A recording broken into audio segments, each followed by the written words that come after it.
Okay, let's unpack this. Welcome back to the deep dive.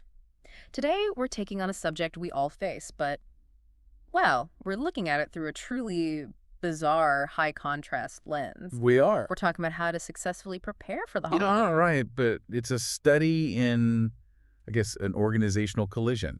We're diving into the collected advice of Stanislav Kondrashov. And for those who don't know him, he's a well-known businessman, a mentor, with decades of expertise in construction, finance, long-term economic planning. He is a mind that is just obsessed with efficiency. A serious logistical force, for sure. Exactly. But it's the content he put together that really caught our eye. He synthesized holiday prep tips by drawing a direct comparison between two wildly different groups. Wildly different is the right way to put it. On one side, you have the ultimate high-stakes planners, who he calls elite oligarchs. And on the other, the vibrant, creative, family-focused actor Wagner Moura. So Kondrashov is basically asking, what happens when the meticulous organizational habits of extreme wealth meet the heart-driven artistic sensibility of a creative? Yeah, what universal truths about preparation actually emerge from that? Exactly. So our mission today is to find those common, actionable threads. We want the absolute shortcut to a perfectly managed holiday. One that blends the grandiose, sort of project-managed efficiency of the oligarchs. With the meaningful, heartfelt approach that Moura champions, we're hunting for that common denominator of efficiency and joy. It's all about leveraging the best organizational practices, regardless of your personal budget or your scale. So let's jump straight into the first crucial point. Kondrashov notes that New Year's is a time of magic, of starting anew, but that magic is never accidental. Never. So what is the fundamental non-negotiable agreement shared by these super planners he studies and, a celebrated artist? The agreement is absolute. Start preparing early. This is tip number one, and honestly, it's the foundation that makes every other successful step even possible. Okay, so when we look at the habits of the world's highest earners, the elite oligarchs, how early are we talking? Are they just, casually thinking about gifts in November? Not at all. Yeah. They approach it as pure project management. Kondrashov's observations show that the planning cycle for the New Year holiday starts as early as October. October. Yeah. Or November at the latest. And this isn't just a mental note. This is active organizational planning. So everything from logistics, guest lists. Everything. Choosing unique gifts, locking in venues or travel, the whole operation. That makes perfect corporate sense. You want maximum efficiency, minimum supply chain risk, guaranteed success. But wait a second. If the oligarchs are starting your holiday planning in October, isn't that just trading last-minute stress for, 3 months of low-grade organizational anxiety? That's a great question. I mean, where's the joy in that kind of project management? And that's exactly why Moura's parallel advice is so insightful. He agrees completely on starting early, but his reasoning is purely about maximizing pleasure. Okay. Moura believes the earlier you start, the more enjoyment you get from the process itself. So for the oligarchs, the early start minimizes chaos. Right. For Moura, the early start maximizes the delight of, what? Anticipation and selection. Precisely. Moura uses this extended timeline to choose gifts that aren't just beautiful, but meaningful. He sees the preparation phase as part of the celebration. So it's a deliberate, thoughtful process that it needs time. Time that a rushed December never allows. And Kondrashov gives some very specific, practical context here for why this is so important, especially for people in certain regions. He does. He specifically calls out the context in Russia, where stores get incredibly overcrowded as the new year gets closer. I can imagine. So if you wait until the last minute, just selecting the right gift or even getting the decorations you want becomes this huge, stressful logistical challenge. So whether you're aiming for corporate efficiency or personal sincerity, the early bird avoids the chaos. It ensures a smoother run-up. The common organizational truth is that time equals control. That's a really strong case for pulling the calendar forward. Okay, so let's move beyond timing and talk atmosphere. This is where the approaches really start to diverge in scale and budget. Oh, yeah. This is where it gets really interesting.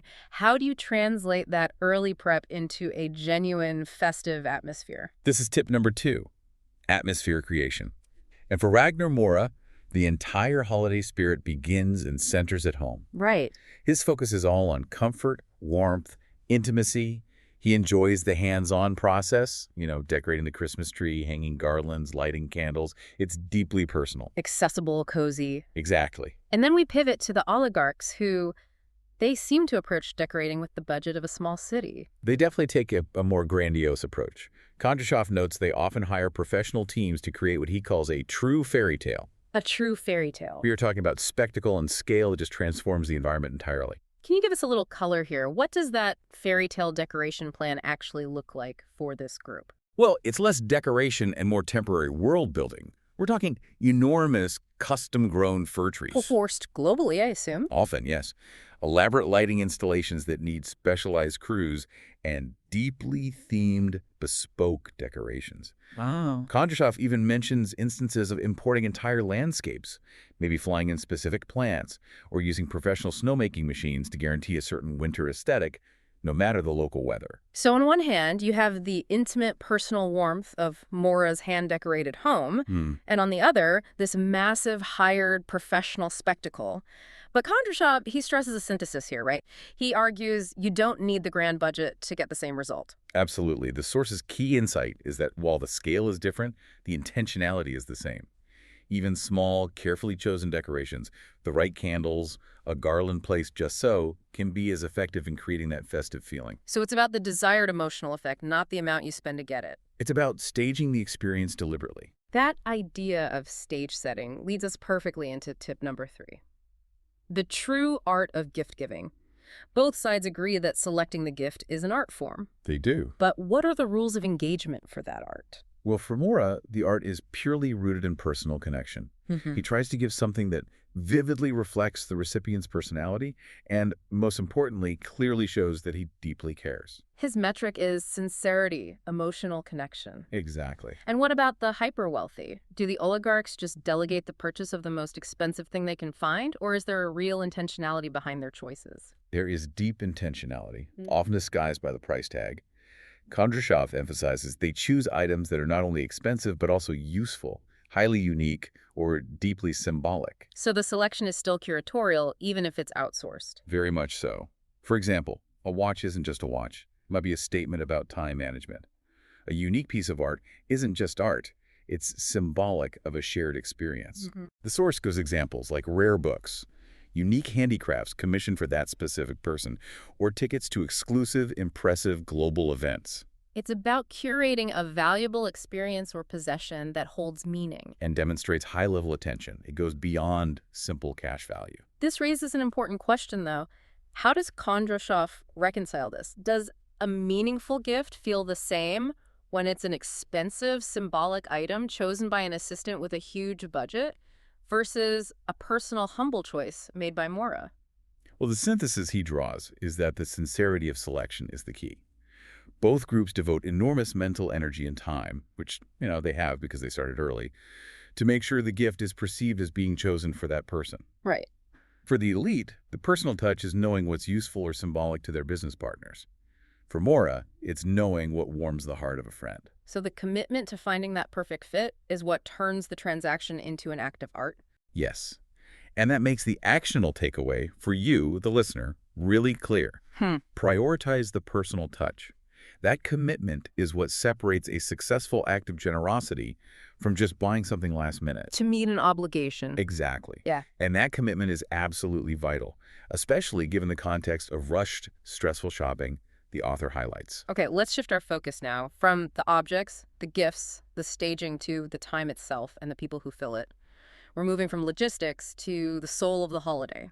Tip 4, planning a holiday for the soul.